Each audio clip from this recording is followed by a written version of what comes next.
ఆ శ్రీరాములు వారే మనల్ని ఆదేశించి ఇవాళ ఈ అవకాశం మనందరికీ కలిగించారు. ఈ విధంగా ఉద్యోగ వర్గం ఇందాక తమ్ముడు చెప్పినట్లు మీరు మీ సమస్యలే కాకుండా, ఎందుకంటే కేంద్రంలో కార్మిక వర్గానికి వ్యతిరేకత ఎంత ఉందో అందరికీ తెలుసు. కానీ ఇవాళ మీరు స్ఫూర్తి స్పందనతో ప్రజల్ని వాళ్ళు పడే ఇబ్బందులకి మీరు స్పందించి ఈ నిర్ణయం తీసుకొని ఈ కార్యక్రమాన్ని మమ్మల్ని అందరినీ కూడా ఆహ్వానించినందుకు మీకు అందరికీ మనస్ఫూర్తి కృతజ్ఞతలు. My deepest admiration. మీరు ఇది చేయగలుగుతున్నారు. ఇదే సిగ్నల్ యావత్ భారతదేశంలో కూడా రావాలి. సమస్య మందే కాదు, 10 మందిది కూడా మనం భుజాన్ని వేసుకుంటేనే ఏ సమస్య అయినా పరిష్కరణ చేయగలుగుతామనే మనోధైర్యంతో ముందుకు సాగాల్సిన అవసరం ఎంతైనా ఇవాళ రోజు ఉంది. భారతదేశం నలుమూలలా మీరు చూస్తే మన బార్డర్స్ పైన శత్రువులే కనిపిస్తున్నారు. యావత్ ప్రపంచం ఇవాళ ఒక ఆందోళనలో ఉన్నారు. ఉన్న ఉద్యోగాలు కూడా ఊడతాయా, ఉంటాయా, భవిష్యత్తు ఏమిటి? తమ్ముళ్ళు, చెల్లెళ్ళు, పిల్లలు, ఈ చిన్నారి ఎవరైతే నీట్ ఎగ్జామ్ రాసి అడ్రస్ లేకుండా ఆమె తహతలాడుతూ ఉంటే నిజంగా మనందరం ఎందుకున్నాము, ఈ బతుకు ఇదేనా అని చెప్పి ఒక మనో ఆందోళన అనేది నాకు కలుగుతూ ఉంది. మొన్న పార్లమెంట్లో మాట్లాడింది మొదటిసారి కాదు. 2013 మార్చి నెలలో పార్లమెంటు సమావేశాల్లో ఈ సమస్యను ఆ రోజుల్లో పోలవరం వాటర్స్ గురించి మాట్లాడుతూ ఆ రోజు ఈ కేంద్రాలన్నింటినీ కూడా నేను మాట్లాడింది ఉంది. ఈ మీడియా వాళ్ళకి ఆ రికార్డింగ్ మీకు చూపిస్తాను. ఆ రోజు నుంచి కూడా విభజన అయిన కాడి నుంచి, విభజన అయినప్పుడు కూడా ఈ మండలాలు అటుపోతూ ఉంటే అప్పుడు కూడా జేఏసీ వాళ్ళు స్పందించి ముందుకొచ్చి చలో భద్రాచలం అని ఒక పిలుపిచ్చి ఆనాడు కూడా నేను ఇక్కడికి వచ్చి ఇక్కడ నిరసన చెప్పటం జరిగింది. అదేవిధంగా కేంద్రంలో కంటిన్యూస్ ప్రెషర్ వేయటం జరుగుతూ ఉంది. సరే, ఆంధ్ర కంటే మొన్నటి వరకు వాళ్ళకు దిక్కు లేదు పాపం. అసలు రాజధాని లేకుండా ఒక రాష్ట్రం ఇన్ని సంవత్సరాలు బతికిందంటే వాళ్ళు ఎన్ని ఇబ్బందులకు గురయ్యారో ఆలోచించుకోవాలి. కానీ ఇప్పుడు ఆ సమస్య పరిష్కరణ మొన్న అయిపోయింది. పార్లమెంటు సమావేశాల్లో ఒక నిర్ణయము, తీర్పు వచ్చింది. ఎవడేమైనా దాని తర్వాత బహుబహుమంటే అది అడిగేది కాదు, చెరిగేది కాదు.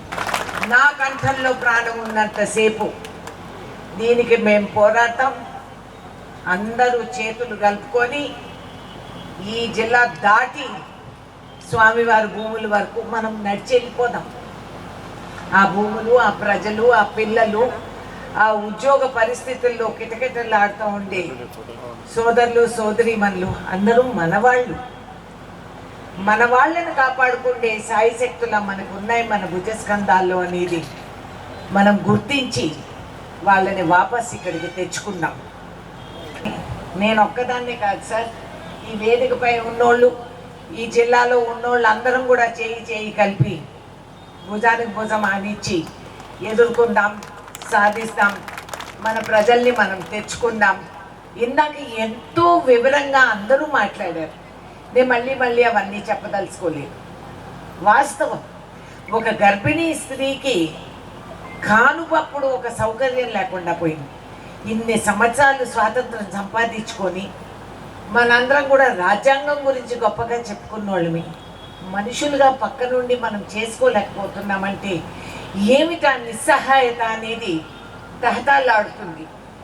కాబట్టి మహిళలకే కాదు, ఉద్యోగులకి, పిల్లల చదువులకి, పరీక్ష రాసి పాస్ అయిన పిల్లకి నీకు అడ్రస్ ఏమిటి అని అడిగే దుస్థితికి వచ్చిందంటే సుప్రీంకోర్టు వరకు వెళ్ళినా కూడా న్యాయం జరగలేదు అంటే ఆ చిన్నారి ఇవాళ రోజు కాలేజీ అడ్మిషన్కి 10 తలుపులు తట్టుతూ తిరుగుతూ ఉంటే ఒక ప్రజాప్రతినిధి ఎమ్మెల్యే గారు స్వయంగా భుజాన్ వేసుకొని సమస్య పరిష్కరణకు ఆయన తిరుగుతూ ఉంటే ఇంకా సుప్రీంకోర్టుకి కానీ ఇంకెవరికి కానీ ఈ వాస్తవాలు కనపడటం లేదా? ఈ గిరిజన ప్రాంతంలో వీళ్ళందరికీ ఒక వాయిస్గా పార్లమెంట్లో పలకటం నా అదృష్టం. అది నాకు రాములు వారు ఇచ్చిన వరం.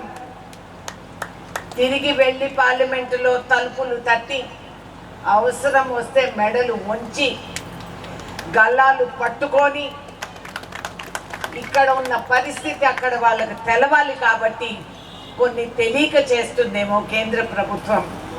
తెలుసుకున్న తర్వాత అంగీకరించకపోతే మానవత్వమే వేలం పాట పాడినారనేది అనుకోవాల్సి వస్తుంది.